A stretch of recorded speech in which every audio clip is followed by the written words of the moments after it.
InsyaAllah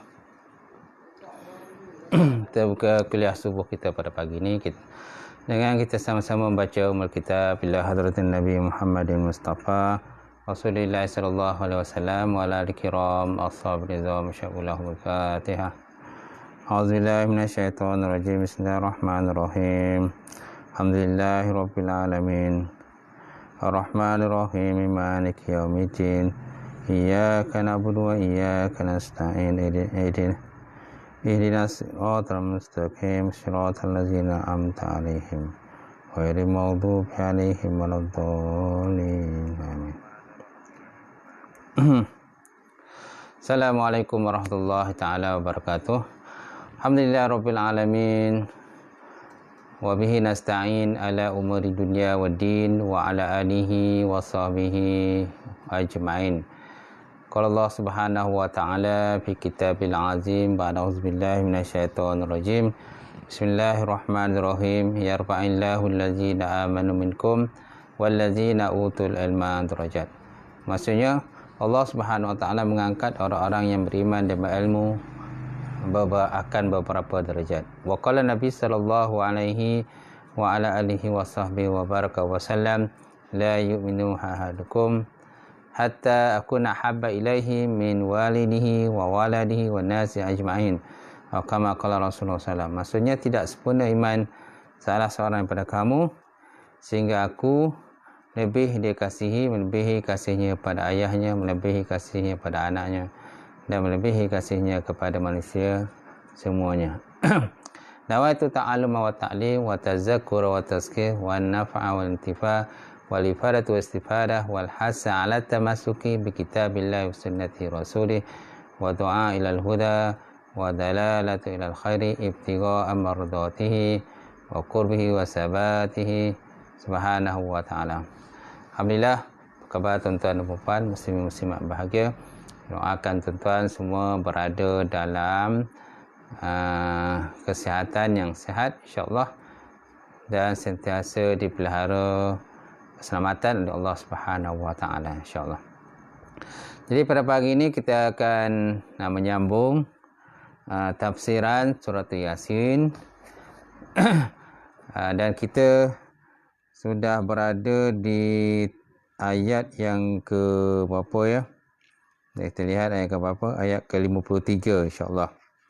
Ayat yang ke-53. Baik. Ayat yang 53, 54 dan seterusnya. Mudah-mudahan dengan adanya perbincangan dan perkongsian kita pada pagi ini sebanyak insya-Allah dapat meningkatkan lagi ilmu kita, menambahkan ilmu kita serta meningkatkan lagi keyakinan kita dan ketakwaan kita insya-Allah kepada Allah Subhanahu wa taala insya-Allah. Jadi pada pagi ini kita lihat pada ayat yang ketiga, di mana Allah Subhanahu wa taala menyebut dalam Quran, in kanat illa sayhatan wahidatan fa idza hum jami'un ladaina muhdharun. In kanat illa sayhatan wahidatan fa idza hum jami'un ladaina muhdharun. Fal yawma la tuzlamu nafsun syai'an wa la tujzauna illa ma kuntum ta'malun. Ayat 54. Fal yawma la tuzlamu nafsun syai'an wa la tujzauna illa ma kuntum ta'malun. Seterusnya pada ayat yang ke-55, inna ashabal jannati yawma fi syughlin fakihun hum wa azwajuhum fi zilalin 'alal araiki muttaqiun lahum fiha faqiyatu wa lahum ma yad'un salamun qawlan min rabbir rahim. Salamun qawlan min rabbin arin pada ayat yang ke-58. Baik. Jadi kita kembali pada ayat 53. Ayat 53 ini Allah Subhanahu wa taala menyebut in kanat illa sayhatan wahidatan fa idahum jami'u ladaina muhdharun. Maksudnya hanyalah dengan berlakunya satu pekikan sahaja maka dengan serta-merta mereka dihimpunkan di tempat pembicaraan kami. Semuanya akan hadir. Semuanya akan dibawa hadir untuk menerima balasan daripada Allah Subhanahu wa taala. In kanat illa sayhatan wahidatan Faiza hum jami'u ladaina muhdharun.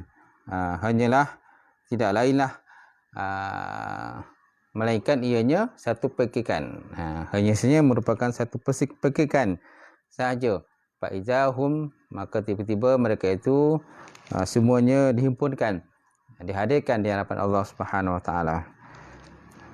Maksud daripada tafsiran ini, kemudian Allah Ta'ala menerangkan betapa dahsyatnya pekikan sangkakala yang disebut dalam ayat 51 itu. Sehingga dengan sekali pekikan sahaja dia boleh membangkitkan semula seluruh manusia dengan serta-merta. Jadi ayat ni rentetan daripada ayat 51, di mana ayat 51 itu menceritakan pada kita tentang kata berlakunya kiamat, tiupan sangkakala yang pertama. Wa nufihu fisur fa idza hum minal ajdas ila rabbihim yansilun. Dan sudah tentu akan ditiupkan sangkakala, menghidupkan orang-orang yang telah mati. Bila berlaku yang demikian, maka semuanya segera bangkit keluar daripada kubur masing-masing untuk menghadap Tuhannya, menghadap Allah Subhanahu Wa Taala. Jadi pada tiupan yang pada ayat 1 ini menyatakan Allah Ta'ala perintah pada malaikat untuk meniupkan sangkakala, trumpet ataupun sangkakala, serunai yang besar.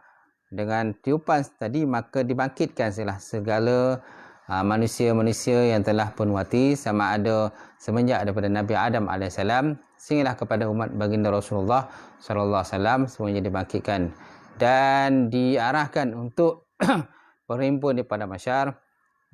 Sehingga kan dalam ayat 52 Allah Ta'ala menyebutkan, dia kata qalu ya wailana man ba'atsana min marqadina hadza ma wa'adur rahman wa sadaqal mursalun.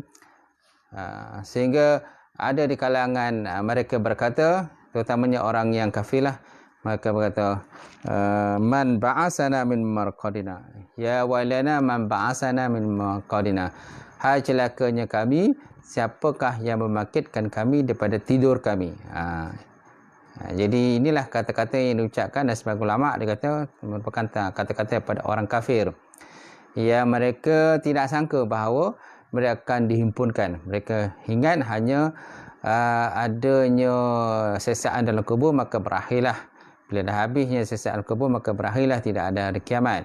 Tetapi mereka terkejut apabila berlakunya kiamat dan dihimpunkan pula semuanya di padang mahsyar, dan dinilai untuk segala amalan manusia, ditimbang segala amalan manusia sama ada masuk syurga ataupun dalam neraka Allah Subhanahu Wa Taala. Dan kemudian pada ayat 53 ini, in kanat illa sayhatan wahidatan fa izahum jami'u ladaina muhdharun. Tidak adalah tiupan sangkakala itu melainkan satu pekikan saja, satu tiupan sahaja. Suara pekikan itu terjadi apabila malaikat Israfil meniupkan di dalam trumpet. Ada pula menyatakan bahawa suatu pekikan itu ialah suara pekikan malaikat Israfil. Di mana malaikat Israfil menyatakan, ya ayyuhal izam, ya ayyuhal izamin nakhirah wal awsalul mutaqatta'ah wa syu'urul mutamazzikah inna Allah ya'murukunna an tajma'anna li faslil qada. Maksudnya, wahai tulang-tulang yang reput, wahai anggota-anggota yang putus, wahai rambut-rambut yang terkoyak daripada kulit, sesungguhnya Allah Ta'ala memerintahkan kamu supaya berhimpun untuk diputuskan pembalasan di hadapan Allah Subhanahu Wa Ta'ala. Semana ada sebahagian para ulama menyatakan suara itu ialah suara pekikan malaikat Israfil. Sedangkan pendapat yang kuat menyatakan ialah suara itu merupakan suara serunai ataupun trumpet yang ditiup oleh malaikat Israfil. Dengan sekali tiupan sahaja, pada tiupan kali pertama itulah tiupan mematikan seluruh alam, seluruh manusia ataupun apa sahaja yang bernyawa maka dimatikan. Kemudian pada tiupan yang kedua maka dibangkitkan semula manusia dengan tiupan kali yang kedua. Jadi pendapat yang kuat menyatakan adalah tiupan sangkakala. Ada juga pendapat menyatakan bahawa itulah malaikat, pekikan suara malaikat Israfil yang menyatakan, ya yuhal izamin nakhirah wal awsalu mutaqatti'ah wa syu'urul mutamazzikah innallaha ya'murukunna an tajma'anna li fatil qada. Wahai tulang-tulang yang reput, wahai anggota-anggota yang putus, wahai rambut-rambut yang terkoyak pada kulit, sesungguhnya Allah Ta'ala memerintahkan kamu supaya berhimpun. Allah Ta'ala perintahkan kamu supaya berhimpun untuk diputuskan segala amalan-amalan dan juga perbuatan-perbuatan manusia ketika mereka hidup dalam dunia. Faiza hum jami'u ladaina muhdurun. Dalam ayat yang sama Allah Ta'ala menyebut faiza hum jami'u ladaina muhdurun.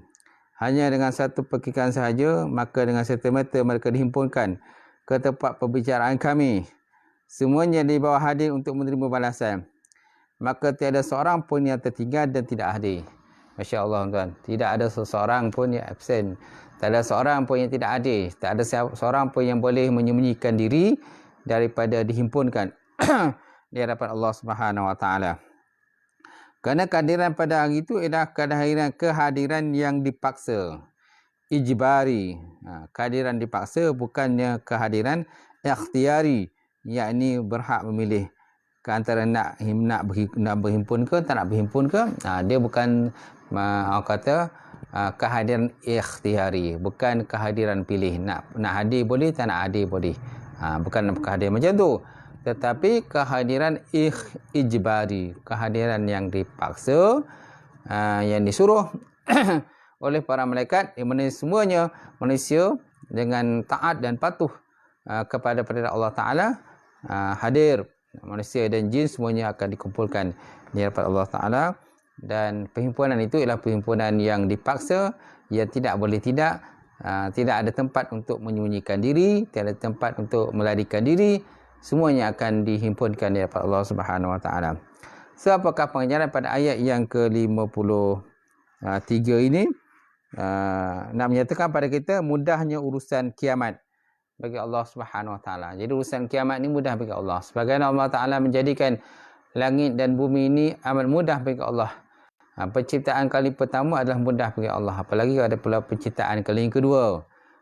Penciptaan kali kedua, kebangkitan manusia daripada mahsyar. Membayangkanlah tuan-tuan kejadian langit dan bumi yang selama ini kita duduk ini, dengan planet-planet tidak berlanggar, dengan matahari dan bulan, dan juga planet-planet yang lain terdapat di alam jagat ini, dengan kehidupan-kehidupan terdapat di alam ini, maka kita nampak bahawa hebatnya kekuasaan Allah Subhanahu Wa Taala. Dan kalau Allah Ta'ala boleh mencipta kejadian di alam yang hebat ini, Allah Ta'ala juga mudah untuk mencipta pada kali yang kedua untuk dihimpunkan manusia di padang mahsyar. Allah Subhanahu Wa Ta'ala menyebut dalam Quran, fa innama hiya zajwatun wahidah fa iza hum bis-sakhirah, surah An-Nazi'at. Fa innama hiya zajratun wahidah. Menghidupkan semula tidaklah sukar, kerana berlakunya perkara itu hanyalah dengan satu jeritan yang terbit daripada tiupan sangkakala yang kedua, yang menyebabkan mereka dengan serta-merta berada di bumi yang putih rata. Berada di bumi yang putih rata. Tiada lagi bumi yang selama ini yang kita duduk dengan bumi yang begitu cantik dan indah, dengan gunung ganang, dengan lautan, dengan air, dengan bukit bukau, dengan pemandangan yang begitu cantik dan indah yang dicipta oleh Allah Subhanahu Wa Taala. Jadi bumi yang kita duduk ini tidak pun hancur, tidak ada lagi, dan akan tidak adanya kejadian siang dan malam, yang kalau ada siang ialah malam tidak ada. Semuanya itu dalam keadaan putih dan rata saja, tidak ada bukit bukau, tidak ada gunung ganang, tidak ada hutan dan sebagainya. Itulah bumi besok yang akan dihimpunkan manusia di hadapan Allah Subhanahu Wa Taala.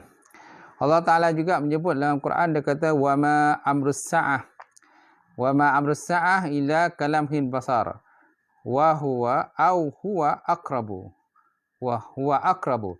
Tiadalah hal kedatangan kiamat itu melainkan seperti sekelip mata, atau lebih cepat lagi. Sesungguhnya Allah Ta'ala Maha berkuasa di atas setiap sesuatu itu. Ayat dalam surah An-Nahl ayat 77. Ayat ini menyatakan pada kita lebih kurang sama juga seperti ayat-ayat yang sebelum ini dalam surah Yasin ini. Wa ma amrus sa'ah illa kalamhil basar. Tidak adalah urusan kiamat itu melainkan ianya seperti sekelip mata, huwa ataupun ianya terlebih hampir lagi, terlebih cepat lagi lah tentang proses kiamat yang dijalankan sendiri oleh Allah Subhanahu Wa Taala dengan merintah segala para malaikat. Kemudian pada ayat yang ke-54 Allah Subhanahu Wa Taala menyebut, dia kata fal yauma la tuzlamu nafsun syai'aw wa la tujzauna illa ma kuntum ta'malun. Fal yauma la tuzlamu nafsun syai'aw wa la tujzauna illa ma kuntum ta'malun.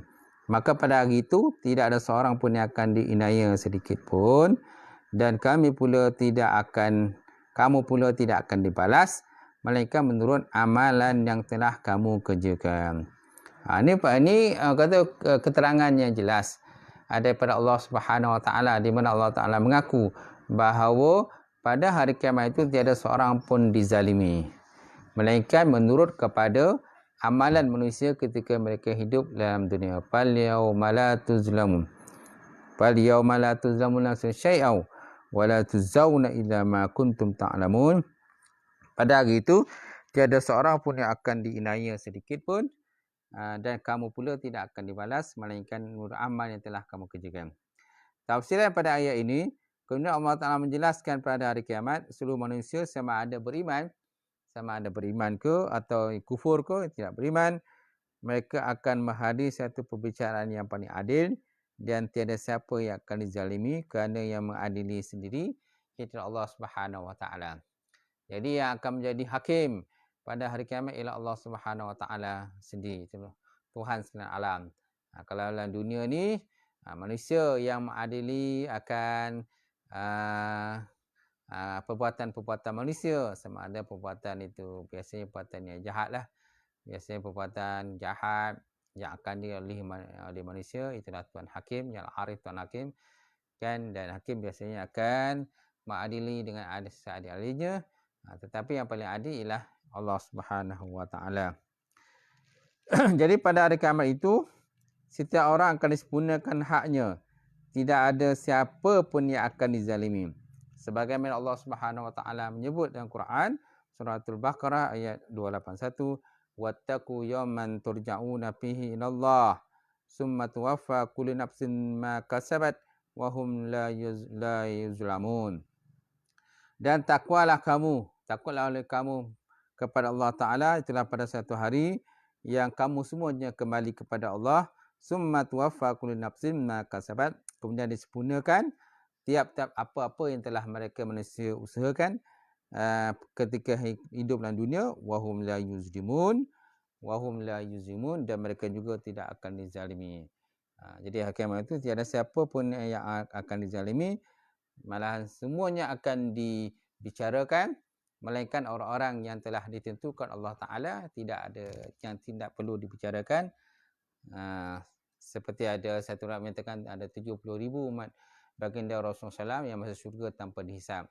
Yang lain itu semuanya akan dihisap amalan mereka, dan setiap manusia tidak akan dizalimi, mana tidak ada inaya kat dalam perbicaraan tersebut, dan akan diadil dengan dihukum, dibicarakan dengan seadil-adilnya untuk menentukan sama ada dia masuk dalam syurga Allah Ta'ala ataupun dalam neraka Allah Ta'ala dan diseksa dalam azab neraka.